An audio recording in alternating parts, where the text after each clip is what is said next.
የአብርሽ መውደቅ ትናንትና ብዙዎቻችሁ አሳስቧችኋል። አብርሽ ምን ላይ ነው እያላችሁ በጣም ብዙዎቻችሁ ተጨንቃችኋል። ሰላም ጤና ይስጥልኝ ውድና የተከበራችሁ ውድ ተመልካቾች እንደምናላችሁ፣ ሁላችሁንም ሰላም ሰላም ብያለሁ። ሰላማችሁ ብዙ ትበልልኝ። ዛሬም እንደተለመደው በአዲስ ቪዲዮ መጥቻለሁ። አዲሱ ቪዲዮ እንግዲህ አብርሽና ሩታ እንግዲህ ኤፍሬም እንግዲህ ያለው ነገር በጣም ከባድ ሆኗል ማለት ነው። አብርሽን እንግዲህ ትናንትና አይታችሁ ከሆነ ወርቋል ማለት ነው። የወደቀበትን ምክንያት አይታችሁታል። በደንብ ቪዲዮውን አይታችሁ ከሆነ መጀመሪያ ላይ እየተጨቃጨቁ እያሉ እነሱ ራሱን እየያዘ ነበረ ማለት ነው። ከዛ በኋላ ነው ለመውደቅ የቻለው ማለት ነው። ያልሆነ ጭቅጭቅ ላይ ነበሩ ማለት ነው።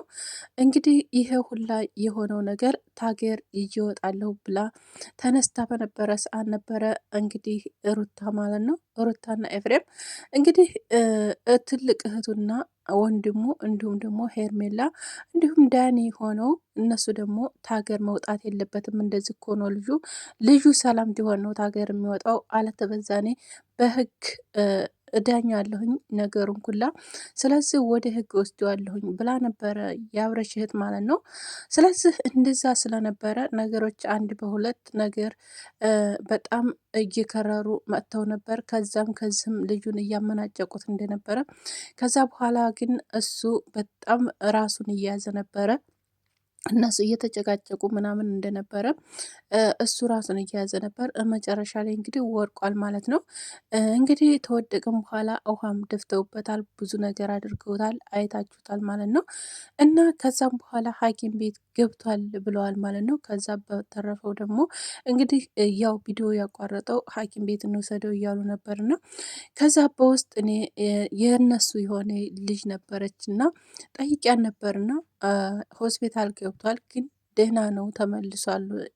ደህና ሆኖ ያኔ ነቅቷል፣ ደህና ነው፣ ለክፉ የሚሰጠው ነገር የለም ብላኛለች ማለት ነው። ግን እኔ በጣም ነው ያሳዘነኝ ልጁ ማለት ነው።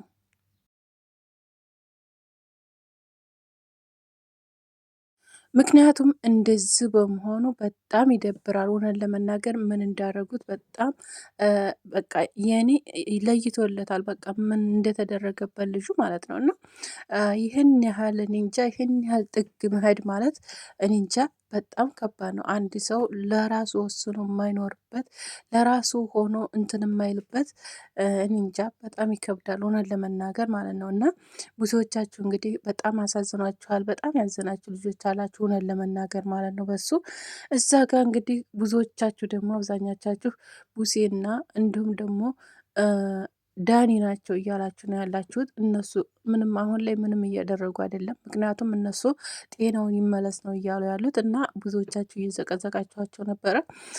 እነሱ ጤናውን ለመመለስ ነበረ ከፍ ዝቅ እያሉ ያሉት። ግን ልጁን እውነት ለመናገር ሩታ አንንቻ እንደዚህ ይህን ያህል ጭካኔ ሞልታ እንደዚህ ማለክ የልጇን አባት እኔ በጣም ነው ወላሂ በጣም ነው እያሳዘነኝ ያለው እውነት ለመናገር ማለት ነው። እና ይህን ያህል ጥግ ድረስ መሄድ ለሰው ልጅ አረ በጣም ያሳዝናል ወላሂ። ወዴት እየሄን ነው ቤተሰብ ወላሂ።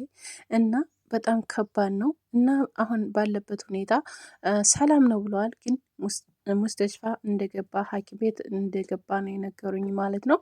ሐኪም ቤት ገብቶ ግን እስካሁን ድረስ ራሱን ያው ማወቅ ነገር የለም፣ ግን አይኑን ገልጧል ብለዋል ማለት ነው። እንግዲህ አላህ ጨርሶ ይማረው፣ አላህ ያሽረው እውነት ለመናገር ማለት ነው። ለቤተሰቦቹ ተጎኑ ብዙ ልጆች እሱ እንትን የሚላቸዋሉ ለነሱ እንዲሁም ደግሞ ለእህት ለወንድሞቹ ለሚወዱት እንግዲህ ፈጣሪ ይማረው ማለት ነው።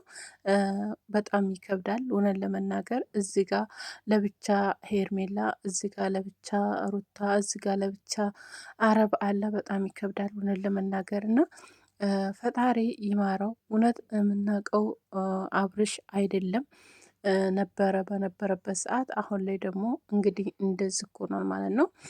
ግን እኔ የገረመኝ ነገር አንድ ነገር አለ ቤተሰብ ወላሂ በጣም ብዙ ነገሮችን አይቻለሁ ተመልክቻለሁ። ግን አንድ ነገር የገረመኝ ነገር ቢኖር የኤፍሬም ነገር ነው። ኤፍሬም ቆይ እሱ ራሱ እንደዚህ ወንድሙ ላይ ተደርጎበት እንደዚህ ትደረግበት እያየ እንደገና ደግሞ ለመዝናናት ነው ብሎ ወንድሙን በራሱ መኪና ይዞ መሄድ ማለት እኔ እንጃ። ልጁ ሰላምታ ይሆን? ቆይ ለመዝናናት የሚሄዱት ወይም ባህር እንትን ሊሰበሁ ሊሆን ይችላል፣ ሆነ ቦታ ለመዝናናት ሊሆን ይችላል። እዛ ሰምጦስ ቢቀር ምክንያቱም ልጁ ራሱን እያወቀ አይደለም እና ይሄንን ያህል ነገር ማድረግ በጣም ይከብዳል፣ ለገዛ ወንድሙ ላይ ማለት ነው። እንደዚህ አይነት የጭካኔ ጥግ ድረስ መሄድ ማለት ነው እና በጣም ያሳዝናል ማለት ነው እና እኔ እንጃ። በነገራችን ላይ አሁን ላይ ወንድም እህት የሚባለው ነገር በነገራችን ላይ የለም፣ ገንዘብ ሆኗል ማንኛውንም ነገር።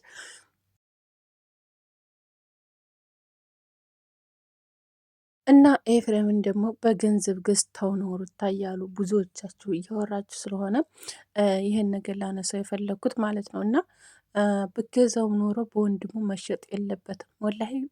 በሌላ ነገር እሺ ይሁን፣ በሌላም ነገር እንደዚህ አይነት ነገር በመጥፎ ነገር ሰውን በሚጎዳ መንገድ ምንም አይነት ገንዘብ ቢሆን እኔ እንጃ። ገንዘብ እኮ ተሰርቶ ይገኛል አይደል እንዴ? ይመጣል ይሄዳል። ገንዘብ ጠፊ ነው ለሚ ነው፣ ሰው ግን አይገኝም። እና ደግሞ በራሱ በወንድሙ በእናትና በአባቱ ልጅ እንደዚህ ማድረግ በጣም ያሳዝናል፣ እውነት ለመናገር ማለት ነው። እና እንግዲህ ፈጣሪ ይማረው ልጁን። ሌላ ነገር ምንም አንልል። እውነት ዱአ አድርጉለት ሁላችሁም። አብርሽ ቅን ልጅ ነው፣ እውነት ለመናገር በጣም ቅን ልጅ ነው። በጣም ብዙ ልጆችን የሚያነቃቃ ልጅ ነው። በጣም ለብዙ ልጆች የደረሰ ነው። በጣም ለብዙ አባቶች እናቶች የደረሰ ልጅ ነው እና በጣም ስራ ፈቶ ለተቀመጡ ልጆች ሪስትሮ ብዙ ነገር እየከፈተ እየሰጠ እንዲሁም ደግሞ ዩቱብ ቻናል እየከፈተ እየሰጠ በጣም ብዙ ልጆችን ያነሳ ልጅ ነው እና ፈጣሪ ይማር በሉት፣ ጨርሶ ይማረውና ወደ ራሱ እንዲመለስ ሁላችሁም ዱአ አድርጉለት። እውነት ለመናገር ማለት ነው። እነሱ እነኝህ የሚባሉትን ተዋቸው። እውነት እነሱ ለሱ ምንም ነገር እየጠቀሙት ነገር የለም። እህቱም ራሱ ምንም ነገር ወሬ እንጂ ሌላ ነገር ማንም የጠቀመው ነገር የለም። ወንድሙም እንዲሁም ሁሉም ማለት ነው እና እሱ ልጁን አላህ ያሽረው። በጣም ያሳዝናል። ያለበትን ሁኔታ በጣም ነው የሚያሳዝነው። እውነት በጣም አይናገር አይጋገር እንደዚህ ዝም አድርገው በሰው የሚወስኑለት ሁሉን ነገር ትሄድም ትመጣም በራሱ ሙድ የሌለው ነገር አድርገው በጣም ነው የሚደብረው። በጣም ነው የሚያሳፍረው። እውነት ይህን ነገር አድርገው ከሆነ ግን እስከ መቼም ድረስ ከዳነ መቼም ቢሆን እንደማይፋታት እርግጠኛ ነኝ እኔ። ልጁ አባት ላይ ይህን ያህል ጭካኔ፣ ይህን ያህል እንደዚህ የዘቀጠ ነገር ማድረግ በጣም ይደብራል። ያውም ልጇ አባት ላይ ይሄን ነገር ይሄን ቪዲዮ የሆነ ነገር ራሱ ቢሆን ልጇ መጨረሻ ላይ ትያድግ። መቼም ማደጉ አይቀርም አይደል እንዴ? ማየቱ አይቀርም አይደል እንዴ? አባትን እንደዚህ አድርገው ነበር መባሉ አይቀርም። ስለዚህ ያን ነገር የማታስብ ሆነ እንጂ እውነት እኔ እንጃ። ፈጣሪ ልቦና ይስጣት። አሁንም ቢሆን ሌላ ነገር ምንም ነገር የምላት ነገር የለም እኔ በራሴ ማለት ነው። እና የማይፈልጋትን ወንድ አስገድዳ ባልሆነ ነገር እንደዚህ ማድረግ በጣም ነው የሚያመው፣ በጣም ነው የሚደብረው፣ በጣም ከምላችሁ በላይ እና ፈጣሪ ይማረው። ሁላችሁም በጸሎታችሁና በዱአችሁ አስቡት ማለት ነው። ሙስሊም ክርስቲያኖቹ እውነት ወላሂ እኔ በጣም ነው ልቤን የነካው ትናንትና እውነት ለመናገር ማለት ነው። እና ማሽቃበጥ አይደለም ቤተሰብ፣ እውነት ማሽቃበጥ ሳይሆን በጣም ልቤን ነው የነካው። በእንደዚህ አይነት ነገር በጣም ከባድ ነው ይሄ ነገር ታውቃላችሁ። የማታውቁ መቼም የላችሁም እና የሰው ልጅ እንትን የሚል ነገር በጣም ያስጠላል፣ ይደብራል። በእምነታችንም በማንኛውም ነገር የማይመከር ነገር ነው እንደዚህ አይነት ነገር ማለት ነው። እና ፈጣሪ ይድረስለት፣ አላህ ይድረስለት። ሁላችሁም በዱአችሁ አስቡት። ሁላችሁም ደግሞ ቪዲዮውን ትታወት ደግሞ ላይክ፣ ሼር፣ ሰብስክራይብ ማድረግ እንዳትረሱ። ሁላችሁም በጣም ወዳችኋለሁ። የምታበረታቱኝ እህቶች፣ የወንድሞች የኔ ውድ እህቶች አመሰግናለሁ። አላህ በያላችሁበት ሁላ መልካሙን ነገር ሁላ ይግጠማችሁ፣ ከክፉ ነገር ይጠብቃችሁ፣ ክፉን ነገር እንዳያገኛችሁ። በስደት ሊሆናችሁ ውድ እህቶቼ ሀገራችን ኢትዮጵያን ሰላም ያደርግልን፣ አንድነትን ያምጣልን፣ ኸይር ነገር አላህ ያሳስበን፣ መጥፎ ነገርን ያርቅልን፣ ሴጣንን ከላያችን ላይ ያንሳልን። ማንኛችንም ብንሆን ሴጣን እንደ ሴጣንነቱ መጫወቻ ነው የሚያደርገን እንጂ ሌላ ምንም ተግባር የለውም። እና መልካም ነገር ቢሆን ግን መልካሙን ነገር ብዙ ነገሮችን ብዙ አጅሮችን እናገኛለን፣ ብዙ የኸይር መንገዶችን እናገኛለን፣ ብዙ ነገሮችን እንጠቀማለን ማለት ነው። የሰይጣን ግን ወደዛው ወደ ሰይጣኑ አብረን እየሄድን በጣም ብዙ ነገሮችን እናጠፋለን። በጣም ያልተገቡ ነገሮችን እናደርጋለን እና ስለዚህ ከእንደዚህ አይነት ነገር ፈጣሪ ይጠብቀን፣ አላህ ይጠብቀን እና ደግሞ ወጥቶ ተመቅረትም አላህ ይጠብቃችሁ ውዴቶች፣ የኔ ቅን እህቶች፣ የኔ መልካሞች ተስደል ያላችሁ እህቶች ፈጣሪ ይጠብቃችሁ። ራሳችሁን ጠብቁ። አሁን ላይ ሙቀት ነው፣ በጣም ከባድ ነው። ሙቀት ላይ ቆይታችሁ ቀዝቃዛ ውሃ እንዳጠጡ። እወዳችኋለሁ። ባይ ባይ። መልካም ቀን